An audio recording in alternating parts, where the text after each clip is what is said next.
தலைவர் வாழப்பாடியார் அவர்கள் விவசாய தொழிலாளர்களுக்கு பாதுகாப்பதற்கு தனிநபர் மசோதா பாராளுமன்றத்தில் தாக்கல் செய்தவர். 7 முறை அவர் பாராளுமன்ற உறுப்பினர் இருக்கிறார். அவர் தாக்கல் செய்த தனிநபர் மசோதாக்கள் வரலாற்று சிறப்புமிக்கவை. குறிப்பாக பஞ்சாயத்து ராஜ் சட்டத்தை கொண்டு வர வேண்டும், அதன் மூலம் உள்ளாட்சி தேர்தல்களை கட்டாயம் குறிப்பிட்ட காலத்தில் நடத்த வேண்டும் என்பதற்கு வாழப்பாடியார் கொண்டு வந்த தனிநபர் மசோதாவும் அவருடைய நடவடிக்கையும் மிகப்பெரிய பங்களிக்கக்கூடிய ஒன்றாகும். தொடர்ந்து தன் வாழ்நாள் முழுவதும் தொழிலாளர்களுக்காக பணியாற்றிய மகத்தான தலைவர்.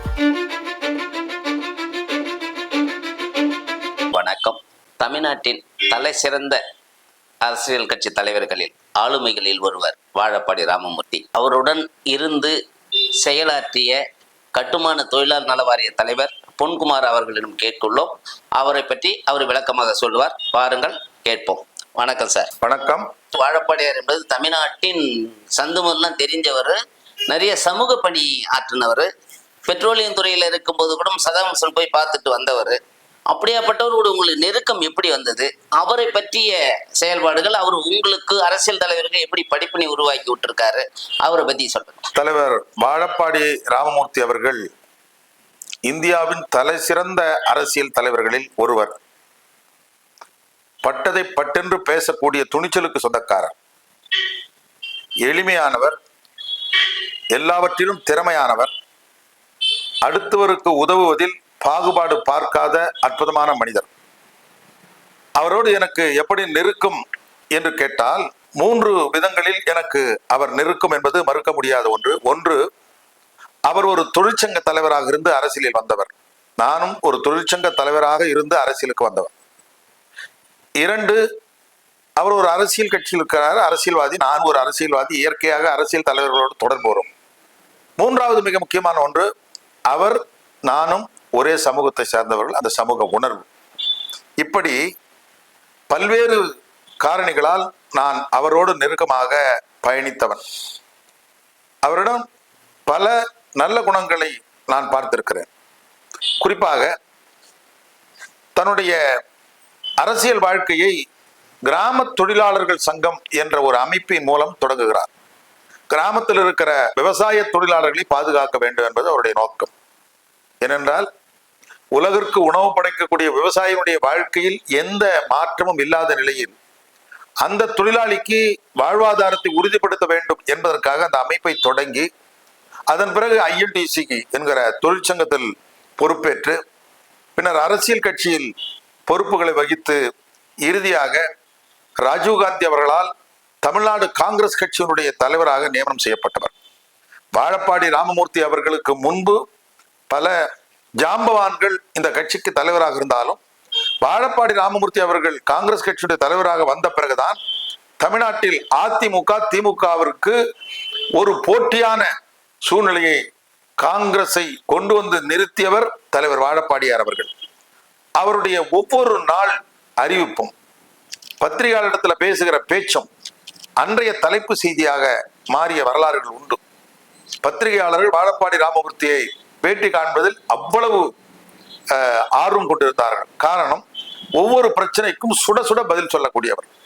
எனவே அப்படிப்பட்ட ஒரு சிறந்த தலைவரோடு பழகுவதில் எனக்கு மட்டற்ற மகிழ்ச்சி. இன்னும் சொல்ல போனால், அவர் ஒரு முறை கைது செய்யப்பட்டார். பல்லவ அறக்கட்டளை சார்ந்த ஒரு பிரச்சனைக்காக. பின்னர் அது பிரச்சனை இல்லை என்று அந்த வழக்கிலிருந்து விடுவிக்கப்பட்டது வேறு கதை.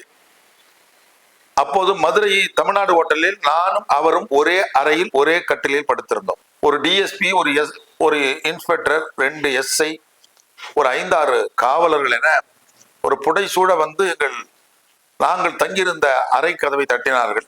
DSP உள்ளே வருகிறார். உங்களை கைது செய்ய போகிறோம் என்கிறார்கள். என்னவென்று கேட்டார். பதில் சொன்னார். எந்த மறுப்பும் சொல்லாமல் அவர் சட்டை போட்டு ரெடி ஆனார். நான் அவரை வழி அனுப்புவதற்காக நானும் சட்டை போட்டுக்கொண்டு ரெடியாகி கார்கிட்ட வந்தா DSP என்னையும் கார்ல உட்கார வச்சிட்டாரு. உட்கார வச்சு கார் போய்கினே இருக்கு. வாழப்பாடி ராமமூர்த்தியார் தொடர்ந்து வாக்குவாதம் செய்து கொண்டிருக்கிறார். இந்த வழக்கிற்கும் பொன்குமாருக்கும் சம்பந்தம் இல்லை, இந்த அறக்கட்டளைக்கும் பொன்குமாருக்கும் தொடர்பு இல்லை, அவரை நீங்கள் கைது செய்வது தவறு, எனவே அவரை விடுவிக்க வேண்டும் என்று தொடர்ந்து வாக்குவாதம் நடந்து கொண்டே இருக்கிறது. கார் 2-3 கிலோமீட்டர் போடுது. அதிகாலை வேலை 4 மணி 4:30 மணிக்கு ஒரு கட்டத்துக்கு மேல் வாழப்பாடி ராமமூர்த்தியார் எச்சரித்தார், பொன்குமாரை இறக்கி விடாவிட்டால் நான் கார் கதவை திறந்து கீழே குதிப்பேன் என்று சொன்ன பிறகு காரை நிறுத்தி என்னை எடுத்து போய் அம்போன்னு இருட்டில் இறக்கி விட்டு போயிட்டாங்க. எப்படி வர்றதுன்னு தெரியல, பஸ் இல்லை, அப்பெல்லாம் செல்போன் கிடையாது. ஒரு வழியாக பொழுது வெடிந்து கஷ்டப்பட்டு வந்து ஒரு பேருந்தை பிடிச்சி தமிழ்நாடு ஹோட்டலுக்கு வந்து சேர்ந்த வரலாறுலாம் வாழ்க்கையில் மறக்க முடியாத ஒன்று. எனவே அப்படிப்பட்டவரோடு ஒரு நெருக்கம் எனக்கு ஏற்பட்டது. அதன் மூலம் கிடைத்த அனுபவங்கள் கொஞ்சம் நஞ்சம் இல்லை. வாழப்பாடியாரு தொழிற்சங்கத்திலிருந்து அரசியலுக்கு வந்தாருன்னு சொன்னீங்க. நீங்களும் தொழிற்சங்கவாதியா இருந்துதான் அரசியல் கட்சி தொடர்ந்து நடத்திட்டு வரீங்க. அவர் என்ன மாதிரியான செயல் திட்டங்களை தொழிலாளர் நலத்துக்காக செயல்பட்டாரு? நீங்க அந்த திட்டங்களை நீங்க முன்னெடுக்கணும்னு எது மாதிரி திட்டங்களை வகுத்து செயல்பட்டு வரீங்க? மாத சம்பளம் பெறக்கூடிய தொழிலாளர்கள், மாதந்தோறும் தவறாமல் சந்தா செலுத்தக்கூடிய தொழிலாளர்களுக்கு சங்கம் வைக்கவில்லை.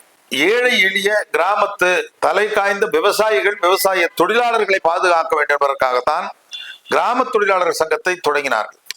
அப்படித்தான் நானும் 79 எந்தவித பாதுகாப்பும் இல்லாத அனைத்து அரசியல் கட்சிகளாலும் அனைத்து தொழிற்சங்கங்களாலும் என்ன சொல்ல போனால் அனைத்து அரசுகளாலும் கைவிடப்பட்ட விவசாயத்திற்கு அடுத்து பெருவாரியான அமைப்பு தொழிலாளர்களை கொண்ட கட்டுமான தொழிலாளர்களுக்காக நான் அமைப்பை தொடங்கி ஒரு 40 ஆண்டு கால போராட்டத்திற்கு பிறகு இன்றைக்கு சட்டம் வாரியம் வந்து பல்வேறு உதவிகள் அந்த தொழிலாளருக்கு கிடைக்கக்கூடிய நிலை இன்றைக்கு உருவாக்கி இருக்கிறோம். அதே போலதான் தலைவர் வாழப்பாடியார் அவர்கள் விவசாய தொழிலாளர்களுக்கு பாதுகாப்பதற்கு தனிநபர் மசோதா பாராளுமன்றத்தில் தாக்கல் செய்தவர். 7 முறை அவர் பாராளுமன்ற உறுப்பினராக இருந்திருக்கிறார். அவர் தாக்கல் செய்த தனிநபர் மசோதாக்கள் வரலாற்று சிறப்பு மிக்கவை. குறிப்பாக பஞ்சாயத்து ராஜ் சட்டத்தை கொண்டு வர வேண்டும், அதன் மூலம் உள்ளாட்சி தேர்தல்களை கட்டாயம் குறிப்பிட்ட காலத்தில் நடத்த வேண்டும் என்பதற்கு வாழப்பாடியார் கொண்டு வந்த தனிநபர் மசோதாவும் அவருடைய நடவடிக்கையும் மிகப்பெரிய பங்களிக்கக்கூடிய ஒன்றாகும். அது போல எனக்கு பார்த்தீங்கன்னா ரொம்ப நாளா நான் வந்து வாதாடுவது, ஒரே குடும்பத்துல கணவன் மனைவி 2 பேரும் அரசாங்க வேலையை அனுபவிக்கிறாங்க. ஆனா 80 லட்சம் 1 கோடி பேர் வேலை இல்லைன்னு எம்ப்ளாய்மெண்ட் ஆபீஸ்ல பதிவு பண்ணிட்டு காத்திருக்கிறான். அதனால ஒரு குடும்பத்தில் அரசு வேலையை பொறுத்த மட்டில் கணவனுக்கோ மனைவிக்கோ கொடுக்கணும். அப்ப மீதி வேலை இல்லாத குடும்பத்துக்கு கிடைக்கல. இதற்கு ஒரு பாராளுமன்றத்தில் தனிநபர் மசோதாவை கொண்டு வந்த மகத்தான தலைவர் வாழப்பாடி ராமமூர்த்தி அவர்கள். அதுபோல கிராம தொழிலாளர்களுக்கு ஒரு பாதுகாப்பு வேண்டும், ஒரு காப்பீட்டு திட்டம் கொண்டு வர வேண்டும் என்பதற்காக போராடி சட்டம் இயற்ற வைத்த பெருமை தனிநபர் மசோதா மூலம் வாழப்பாடி ராமமூர்த்திக்கு உண்டு. ஆகவே அவர் எந்த கோணத்தில் செயல்பட்டாரோ அதை நோக்கி நானும் செயல்பட்ட காரணத்தினால்தான் அவர் என் மீது மிகுந்த பாசம் கொண்டிருந்தார். என்ன சொல்ல போனால் அவர் வந்து கிராம தொழிலாளர் சங்கத்திலிருந்து உயர்ந்த INTC-க்கு போய் அதன் பிறகு BW என்கிற பில்டிங் வுட் ஒர்க்கர்ஸ் இன்டர்நேஷனல் என்கிற சர்வதேச அமைப்பில் உலக துணைத் தலைவராக பொறுப்பேற்று, அந்த அமைப்பினுடைய தலைமையகம் ஜெனீவாவில் இருக்கு, பல்வேறு நாடுகளுக்கு சென்று தொழிலாளர்களின் உரிமைக்காக குரல் கொடுத்தவர். ILO-வில் போய் பலமுறை பேசியிருக்கிறார். ஸோ அவர் தொடர்ந்து தன் வாழ்நாள் முழுவதும் தொழிலாளர்களுக்காக பணியாற்றிய மகத்தான தலைவர். அவருடைய வழியில் இன்றைக்கு நானும் அந்த சர்வதேச கட்டுமான மற்றும் மர தொழிலாளர்கள் அமைப்புல நான் ஒரு பொறுப்பில் இருக்கிற காரணத்தினால் இன்றைக்கு நானும் பல்வேறு நாடுகளுக்கு சென்று தொழிலாளருடைய பிரச்சனைகளுக்காக குரல் கொடுத்து வருகிறேன். அது அவர் காட்டிய வழி, அவருடைய பாதை.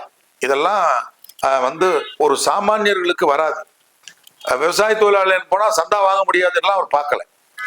தன்னுடைய உழைப்பு, பொருள் அனைத்தையும் சாமானிய மக்களுக்காக செலவிட்டக்கூடிய ஒரு மகத்தான தலைவர் வாழப்பாடி ராமமூர்த்தி அவர்கள். அவர் பெரும்பாலும் அவருடைய அறிக்கைகளும் சரி, அவர் இருந்த காங்கிரஸ் கட்சி தலைவரா பொறுப்புல இருந்த காலத்திலும் சரி, அவர் கலைஞரை விமர்சித்தது. ஆனா ஜெயலலிதாவுக்கு ரொம்ப நெருக்கமா இருந்தார். அது எப்படி கலைஞரை இதை விட வந்து அம்மா ஜெயலலிதா கிட்ட அவர் ரொம்ப நெருக்கம் காட்டியிருந்தார். அவரை பொறுத்த மட்டில் அகில இந்திய காங்கிரஸ் கட்சியின் அரசியல் பார்வைக்கு ஏற்ப செயல்பட வேண்டிய ஒரு தலைவராக மாநிலத்தின் தலைவர் இருந்தார். அப்ப அதிமுகவோடு காங்கிரஸ் இருக்கிற பொழுது காங்கிரஸ் கட்சி அதிமுகவை விமர்சிக்க முடியாது. இன்னைக்கு என்னாச்சு, ஏடிஎம்கே பிஜேபி கூட்டணி, அண்ணாமலை வந்து தினந்தோறும் ஏடிஎம்கே விமர்சனம் பண்ணாரு, இன்னைக்கு அம்போடு நடுரோல் நிற்கிறார். ஆனால் அந்த கூட்டணி தர்மத்தை மதித்தவர். அப்போ இயற்கையாக எதிரணியை விமர்சிப்பது அரசியல். ஆகவே திராவிட முன்னேற்ற கழக தலைவரை அரசியல் ரீதியாக விமர்சித்திருக்கிறார். ஆனால் அதே வாழப்பாடியார் தலைவர் கலைஞர் அவர்களையும் பாராட்ட தவறியதில்லை, அவருக்கான உரிய அந்த மரியாதையை கொடுக்க தவறியதில்லை. அதே போல தலைவர் கலைஞர் அவர்களும் வாழப்பாடியாரை மிகவும் நேசித்தவர். ஆகவே அரசியலில் சூழ்நிலைக்கு ஏற்ப அரசியல் விமர்சனங்கள் வருவது தவிர்க்க முடியாத ஒன்று. இப்ப வாழப்பாடியார் வந்து மிக பிரம்மாண்டமான பெரிய பெட்ரோலியத்துறைக்கு அமைச்சரா இருந்தார். அப்படி இருந்தும் ஒரு காவிரி பிரச்சனை வரும்போது அவ்வளவு பெரிய பொறுப்பை உதறி தள்ளிட்டு வந்தாரு. அதுக்கு நோக்கம் என்ன? அமைச்சர் பதவியை பெறுவதற்கு எல்லாரும் அல்லாடி கொண்டிருக்கிறார்கள். எல்லா தில்லாலங்கடி வேலையும் செய்து அமைச்சர் பதவி பிடிப்பாங்க. ஆனால் தலைவர் வாழப்பாடியார் அவர்களுக்கு வாராது வந்த பதவி அது.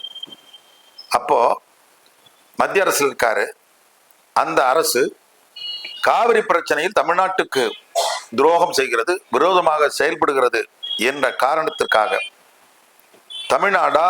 தமிழ்நாட்டு உரிமையா தனக்கு அமைச்சர் பதவியா என்கிற பொழுது அமைச்சர் பதவியை துச்சமென தூக்கி எறிந்த ஒரே தலைவர் நம்முடைய வாழப்பாடி ராமமூர்த்தி அவர்கள். ஆக காவிரி பிரச்சனை தமிழ் மண்ணின் உரிமை, விவசாயிகளுடைய அடிப்படை தேவை, இந்த மண்ணை வாழ வைத்துக் கொண்டிருக்கிற நதி. அந்த பிரச்சனையில் தொடர்ந்து கர்நாடக அரசு மல்லு கட்டி கொண்டிருக்கிறது. அந்த பன்னாட்டு சட்டங்களை மதிக்காமல், நதிநீர் தாவா சட்டத்தை ஏற்றுக்கொள்ளாமல், நதி எங்கே உற்பத்தி ஆனாலும் முடிகிற இடத்தில் பயன்பெறுகிற நிலத்திற்கு அது சொந்தம் என்கிற அந்த பன்னாட்டு விதிகளை ஏற்றுக்கொள்ளாமல் முரண்டு பிடித்து அரசியல் ஆதாயத்தின் அடிப்படையில் அவர்கள் ஒன்றிய அரசை வளைக்கிற பொழுதெல்லாம் பல நேரங்களில் ஒன்றிய அரசு கர்நாடகத்துக்கு ஆதரவான நிலைப்பாடு எடுக்கிறது. எனவே அப்படி ஒரு நிலைப்பாடு எடுக்கிற பொழுதுதான் அந்த பதவியை தூக்கி எறிந்து தமிழ்நாட்டு மக்களுக்காக காவிரிக்காக நின்ற ஒரு தன்மான தலைவர் வாழப்பாடி ராமமூர்த்தி அவர்கள். அவரெல்லாம் மற்ற இன்றைக்கு பொது வாழ்க்கையில் இருக்கிறவர்கள் அவற்றை எல்லாம் பின்பற்ற வேண்டும். வாஜ்பாய் பிரதமராக இருந்த காலத்துல பெட்ரோலியம் துறை அமைச்சரா வாழப்பாடியார் தான் இருந்தார். அவர் உலகளவுல பிரபலமான பெட்ரோலியம் ப்ராடக்ட் வாங்குவதில் ஒரு நல்ல நடைமுறையை பயன்படுத்தினாரு. ஈராக் அதிபர் சதாம் ஹுசேனை கூட போய் சந்திச்சுட்டு பேசிட்டு வந்தார். அது உலகளவுல பாராட்டப்பட்ட விஷயம். அப்படி பெட்ரோலியத்துறை அமைச்சராக இருக்கும்போது தமிழ்நாட்டுக்கு மற்ற இந்த சமூகம் மற்ற இந்த தமிழ்நாட்டு வளர்ச்சிக்காக இது மாதிரியான திட்டங்களை வகுத்து செயல்படுத்தினார்.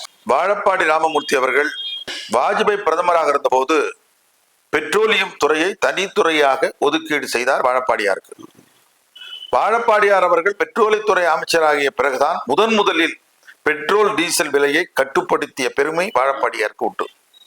அதெல்லாம் தாண்டி மகத்தான ஒரு செயல்பாடு எது என்று கேட்டால், பெட்ரோல் வங்கி எரிவாயுகளை அந்த ஏஜென்ட்கள் நியமிப்பதில் இடஒதுக்கீடு முறையை கொண்டு அனைத்து சமூக மக்களுக்கும் பெட்ரோல் வங்கியும் கேஸ் இணைப்பிற்கான முகமையை கிடைப்பதற்கு வழி செய்த மகத்தான சமூக நீதி காவலர் தலைவர் வாழப்பாடியார் அவர்கள். தமிழ்நாட்டில் கேட்டவர்களுக்கெல்லாம் கேஸ் இணைப்பு கொடுத்தவர். அப்பெல்லாம் கேஸ் கிடைப்பது ரொம்ப கஷ்டம். ஒரு எம்பி ரெக்கமெண்ட் லெட்டர், ஒரு பாராளுமன்ற உறுப்பினர் பரிந்துரை இருந்தால்தான் ஒரு கேஸ் வாங்க முடியும். ஆனால் வாழப்பாடியார் இருந்த போது தமிழ்நாட்டில் லட்சக்கணக்கான ஏழை குடும்பங்களுக்கு எந்தவித நிபந்தனையும் இல்லாமல் அந்த இணைப்பை வாரி வழங்கிய வள்ளல் வாழப்பாடி ராமமூர்த்தி அவர்கள். சாமானிய மக்களுக்கெல்லாம் பெட்ரோல் வங்கி கேஸ் இணைப்புக்கான ஏஜென்சியை வழங்கியவர். அவர் அமெரிக்காவை மிரட்டி கொண்டிருந்த சதாம் ஹுசேன், உலக நாடுகளின் தாத்தா அது அண்ணன் என்று காட்டிக் கொண்டிருந்த அமெரிக்காவையே விரல் விட்டு சவால் கொடுத்தவர் சதாம் ஹுசேன். 10 ஆண்டு காலம் அவர் இருந்த இடம் யாருக்கும் தெரியாது. இன்னும் சொல்ல போனால் அவர் அமைச்சர்களை கூட சந்திக்கவில்லை. அப்படிப்பட்டவரை அவர் இருந்த இடத்தில் போய் சந்தித்து ஒப்பந்தம் போட்ட ஒரே தலைவர் உலக நாடுகளில் நம்முடைய வாழப்பாடி ராமமூர்த்தி மட்டும்தான். திமுக தலைவர் கலைஞர் கருணாநிதி அவர்கள் வாழப்பாடி மீது பல்வேறு கருத்து வேறுபாடுகள் இருந்தாலும் சதாம் ஹுசேன் அவர்களை சந்தித்து வந்த புகைப்படத்தை பார்த்து பாராட்டி முரசொலியில் எழுதிய அந்த அளவிற்கு பாராட்டு பெற்றவர் வாழப்பாடி ராமமூர்த்தி அவர்கள். அதெல்லாம் சதாம் ஹுசேனோட போய் சந்திப்பது என்பதெல்லாம் சாதாரண விஷயம் இல்லை, அன்றைக்கு உலகம் வியந்து பார்த்தது. அது போல அவர் பல புத்தகங்களை எழுதியிருக்கிறார். அதுல ஒரு புத்தகம் உலக ஆயுத போரும் அணிசேரா நாடுகளும் என்ற ஒரு புத்தகம் ஆங்கிலத்தில் எழுதினார். அந்த புத்தகத்தை வெளியிட்டவர் யாசர் அராபத். ராஜீவ்காந்தி சோனியா காந்தி அவர் முன்னிலையில வெளியிட்டவர் யாசர் அராபத் அவர்கள். ஆக இப்படி பல்வேறு உலக நாடுகளின் தலைவர்களின் நன்மதிப்பை பெற்றவர் வாழப்பாடி ராமமூர்த்தி அவர்கள். இந்த உலக யுத்தத்துக்கு பிறகு உலக நாடுகள் 2 அணியாக பிரிந்தது. அமெரிக்கா தலைமையில் ஒரு அணி, சோவியத் ரஷ்யா தலைமையில் ஒரு அணி. இந்த 2 அணிகளும் சேராத 3ஆம் அணி சேரா நாடுகளை உருவாக்கிய பெருமை பிரதமர் இந்திரா காந்திக்கு உண்டு. அந்த அணியை சிறப்பாக சீராக கொண்டு செல்லவும், இந்த அணியினுடைய நோக்கத்தை எடுத்து செல்வதற்கும் இந்த அணிசேரா நாடுகள் கொள்கைக்கான ஒரு பயிற்சி முகமையை இந்திரா காந்தி அவர்கள் இந்தியாவில் ஏற்படுத்தி அதற்கு யாரை தலைவராக நியமனம் செய்தார்கள் என்றால் தலைவர் வாழப்பாடியார் அவர்களைத்தான் அந்த பயிற்சி அமைப்பினுடைய தலைவராக நியமனம் செய்யப்பட்டார்கள். அப்படி இந்திரா காந்தி, ராஜீவ் காந்தி, சோனியா காந்தி, அதே போல வாஜ்பாய் போன்ற இந்திய பெரிய அரசியல் ஆளுமைகளுடைய நன்மதிப்பை பெற்றவர் தலைவர் வாழப்பாடியார் அவர்கள். அதே போல தமிழ்நாட்டில் எடுத்துக்கொண்டால் அது கலைஞராக இருந்தாலும் ஜெயலலிதாவாக இருந்தாலும் எல்லோரிடத்திலும் ஒரு நன்மதிப்பை பெற்றவர். வாழப்பாடியார் என்று சொன்னாலே எல்லோரும் அப்படி திரும்பி பார்க்கக்கூடிய அளவிற்கு அவருடைய நடத்தைகள், செயல்பாடுகள் இருந்தது. வாழப்பாடியார் என்பது ஒரு சமூகத்துல, ஒரு பெரும்பான்மை சமூகத்துல இன்னைக்கும் ஒரு 2-3 பேர் பெருசா சொல்லணும்னா அந்த வாழப்பாடியாரும் மிக முக்கியமானவராக திகழ்ந்துருக்கு. எல்லா கட்சிகளாலும் ஒத்துக்கப்பட வேண்டிய விஷயம். அவருக்கு அந்த சமூக நோக்கம் எப்படி வந்தது, அவர் எது மாதிரியான சமூக பணியை செய்தாரு, அந்த சமூக பணியை தொட்டு நீங்க எப்படி கொண்டு வரீங்க? தமிழ்நாட்டின் பெரும்பான்மையான சமூகம் பண்டிகுல சத்திரியர் சமூகமாகும். அந்த சமூகத்தின் முன்னேற்றத்திற்காக பல தலைவர்கள் ஆண்டாண்டு காலமாக பாடுபட்டு வருகிறார்கள். என்ன சொல்ல போனால், காங்கிரஸ் கட்சி தொடங்குவதற்கு முன்பு வன்னிகுல சத்திரிய மகாசங்கம் தொடங்கப்பட்டதாக வரலாறு உண்டு. சாதிகள் எப்படி உருவாக்கின, அந்த சாதிகள் எப்படி இன்றைக்கு நடத்தப்பட்டது என்பதெல்லாம் அது ஒரு தனி கதை. ஆனால் ஒரு பெரும்பான்மையான சமூகங்கள் கல்வியின்றி, வேலை வாய்ப்பின்றி, அடித்தளத்தில், சமூகத்தினுடைய அடித்தளத்தில் வைக்கப்பட்டிருக்கிற பொழுது, அது வன்னிகுல சத்திரிய மகா சமூகமாக இருந்தாலும் அல்லது தலித் போன்ற ஒடுக்கப்பட்ட மக்களாக இருந்தாலும் அவர்களை கை தூக்கி விடுவதற்கு பாடுபடுவது என்பது தவிர்க்க முடியாத ஒன்று. சமூக முன்னேற்றத்திற்கு பாடுபடுவது வேறு, சமூக வெறியாக பாடுபடுவது வேறு. தன் சமூகத்தை முன்னேற்றுவதற்கு ஒவ்வொருவரும் பணியாற்ற வேண்டும். ஆனால் தன் சமூகத்தை அடுத்த சமூகத்தின் மீது ஏவி விடுவதற்கோ, தன் சமூகத்தை அரசியல் லாபத்திற்காக பயன்படுத்துவதோ தான் பிரச்சனைகளாக முடிகிறது. வாழப்பாடியாரை பொறுத்த மட்டில் சமூகத்தை வைத்து தலைவராகவில்லை, அரசியல்ல தலைவரானாரு, செல்வாக்கு பெற்றாரு. அந்த செல்வாக்கை சமூகத்தின் அடித்தளத்தில் இருக்கிற அந்த வன்னிகுல சத்திரிய மக்களை கைதூக்கி விடுவதற்கு அதற்கு என்ன செய்ய முடியுமோ அந்த பணிகளை எல்லாம் கடுமையாக அவர் பணியாற்றி வந்தவர். தந்தை பெரியார் எதுக்கு வேலை பார்த்தாரோ அதைத்தான் அவரும் பார்த்தார். தந்தை பெரியார் ஒடுக்கப்பட்ட மக்கள் வெளிவரணும், அடித்தட்டில் இருக்கிற மக்கள் வெளிவரணும், படிக்கணும், சுயமரியாதை வரணும், வாழ்க்கையில முன்னேறணும். அதே போலத்தான் ஒவ்வொரு சமூகம். இப்ப எல்லா அரசியல் கட்சி தலைவர்களுக்கும் சமூக உணர்வு இருக்கு, இல்லைன்னா சொல்ல முடியாது. ஒரு சில அமைப்புகளை தவிர அந்த அடிப்படையில் தான் பிறந்த அந்த சமூகத்திற்கு தன்னால் முடிந்த உதவிகளை செய்தார். இன்னும் சொல்ல போனால் காங்கிரஸ் கட்சி என்ற பேர் இயக்கத்திற்கு அவர் தலைவராக இருந்தாலும் அவர் வெளிப்படையாக சொன்னார், என்னுடைய சமூகத்தினுடைய தலைவராக இருக்கிற ராமதாஸ் எனக்கு தலைவர் என்று அறிவிச்சார். இவ்வளவு பெரிய தலைவர், இவ்வளவு பெரிய அறிவிப்பை வெளியிட்ட பொழுது அதை சரியாக அவர் வைத்துக் கொள்ளவில்லை என்பது வேறு விஷயம். ஆமா, அதே போல வன்னியர்களுக்கு என்று ஒரு அறக்கட்டளை ஆரம்பிச்சு சாமானிய மக்களுக்கு உதவி செய்ய பயன்படுத்தினாரு. சேலத்துல ஒரு பிரம்மாண்டமான மண்டபம் கட்டி அதனுடைய வருவாயை ஏழை எளிய பிள்ளைகளுடைய கல்விக்கு பயன்படுத்த உத்தரவிட்டாரு. இப்படி நிறைய நம்ம அவரை பற்றி சொல்லிக்கினே போகலாம். ஸோ அப்படி அவர் ஒரு சமூக பண்பாளர், சமூக ரீதியாக போன எல்லாருக்கும் உதவி செய்திருக்காரு. அதை தாண்டி சமூகம் கடந்து யாரு போய் என்ன உதவி என்று சொன்னாலும் இல்லை என்று சொல்லாத ஒரு பாரி வள்ளல். ஊடகவியலாளர்கள், அவனோட பயன்பெறாத ஊடகவியலாளர்களே இருக்க முடியாது. ஆபரேஷன் சொன்னாலே அதுக்கு 3 லட்சம் ரூபாய் கொடுப்பார். ஆக அப்படி அவர் எல்லா மக்களுக்கும் உதவியவர், தன் சமூகத்திற்கும் உதவியவர் என்ற காரணத்தினால்தான் அவருடைய வழிகாட்டுதலில் நானும் என்னால் முடிந்த அளவிற்கு இந்த சமூக பணி ஆற்றுவதில் என்னையும் ஈடுபடுத்திக் கொண்டிருக்கிறேன் என்பதை இந்த நேரத்தில் தெரிவிப்பதிலே மகிழ்ச்சி அடைகிறேன். ஒவ்வொரு அரசியல் தலைமையும் தனக்கு பின்னால ஏன் தன் வாரிசுகளை கொண்டு வராங்க. ஏன் கொண்டு வராங்கன்னா, அவங்க செய்த நல்ல காரியங்கள் இந்த சமூகத்துக்கு போய் சேரணும்ன்ற அக்கறையோட தான் கொண்டு வராங்க. ஆனா ஒரு தலைப்பு, உதாரணத்துக்கு ஜி.கே. மூப்பனாருனா கூட ஜி.கே. வாசன் வந்துட்டாரு. இப்போ எல்லா கட்சியிலும் அதே மாதிரி இருந்துட்டு இருக்காங்க. இப்ப வாழப்பாடியார் ஒரு மிகப்பெரிய ஜாம்பவான். அவருக்கு அடுத்த இடத்தை நிரப்புறதுக்கு அவங்க பிள்ளைங்க யாருமே இதெல்லாம், குறிப்பா அந்த சுகந்தன் மாதிரி இவங்க கூட பெருசா பிரதிபலிக்கலையே, என்ன காரணம்? தலைவர் வாழப்பாடியார் அவர்கள் அரசியலில் தன் குடும்பம் ஈடுபடுவதை அவர் விரும்பியதில்லை. குடும்ப அரசியலை அவர் என்றைக்கும் அங்கீகரித்ததில்லை. இதை நம்ம ஒண்ணா நினைக்கணும். ஆனால் அவர் உருவாக்கிய ஒரு தொடர்புகள் சமூக ரீதியாக, தொழிற்சங்க ரீதியாக, காங்கிரஸ் கட்சி ரீதியாக ஒரு பெரும்பான்மையான கூட்டம் தமிழ்நாட்டில் இருக்கிறது. அவர் மறைவுக்கு பிறகு அரசியலில் வர ஆசைப்பட்ட சுகந்தன் அதை முழுமையாக பயன்படுத்திக் கொள்ளவில்லை என்பதுதான் என்னுடைய குற்றச்சாட்டு. நான் பலமுறை அவருக்கு சொல்லியிருக்கேன். ஸோ அந்த இடத்தை அவர் நிரப்பி இருக்க வேண்டும். அதற்கான முயற்சியை முழுமையா எடுத்திருக்கணும். அது ஒரு ஒரு குறை. இன்னொரு பக்கத்தில் இன்றைக்கு பொதுவாக ஒரு பெரும்பான்மை சமூகமாக இருக்கிற காரணத்தினால் இந்த சமூகத்தை பார்த்தாலே எல்லாரும் கொஞ்சம் அச்சம் கொள்வது. ஸோ இவர்களை முன்னுக்கு கொண்டு வந்து விட்டால் எல்லாவற்றையும் ஆக்கிரமித்துக் கொள்வார்கள் என்று பொதுவாக எல்லா கட்சிகளிலும் வன்னியர்கள் அந்த சமூகத்திற்கு ஏற்ற பங்களிப்பை, உரிய இடத்தை தருவதில்லை என்பது ஒரு வேதனையான ஒரு செய்தி. அப்படித்தான் காங்கிரஸ் கட்சியிலும் ராம சுகந்தனுக்கு ஒரு உரிய இடத்தை தரவில்லை என்பது என்னுடைய கருத்து. அதை அவருக்கு அந்த கட்சி வழங்க வேண்டும். அதை பெறுவதற்கான எல்லா முயற்சிகளையும் தகுதிகளையும் ராமசுகந்தன் உருவாக்கி கொள்ள வேண்டும் என்று நான் இந்த நேரத்தில் கேட்டுக்கொள்கிறேன். இதுவரையில் வாழப்பாடியாரை பத்தி சிறந்த தகவல்களை சொன்ன தங்களுக்கு மிக்க நன்றி சார். உங்களுக்கும் உங்கள் யூடியூப் சேனலுக்கும் நன்றி.